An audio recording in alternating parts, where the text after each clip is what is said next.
Hello friends, welcome back to the very video guys at my YouTube channel guys. Today friends we are going to talk about guys Lava Mobile setting guys, and today friends I am going to show guys Lava Mobile guys developer options setting, how to use it. Friends, you want to use Lava Mobile developer option, you want to enable developer option in Lava Mobile. So by how to enable one by one, step by step friends we will talk about. So before starting video friends, first of all friends, subscribe the channel guys, click the bell icon, like the video. So friends, in your Lava Mobile you want to use developer option. So developer option will show on your phone system setting. So when how to enable developer option, open your phone setting. After phone setting, then scroll it, then click here about phone setting.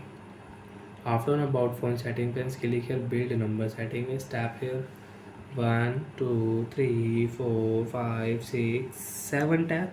After 7 tab, friends, you can see you are now a developer.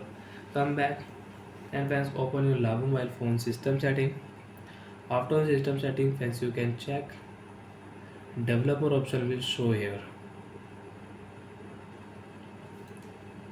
And friends, you want to use Lava mobile developer option, you can use it. Picture color mode setting, automatic system update setting.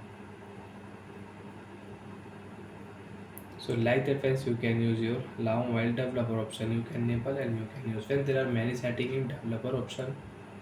And friends, if you off developer option in your Lava mobile, so a developer option will remove from here automatic. Click here off. After off, friends, you can see developer option remove, and friends we cannot use Lava mobile developer option setting. Again friends, you want to use, open your phone about phone setting and just tap here 7 times. Friends, you can see one more tap, and friends we can use developer option setting in Lava mobile. So like that friends, we can enable disable developer option. So bye friends, thanks for watching the video guys.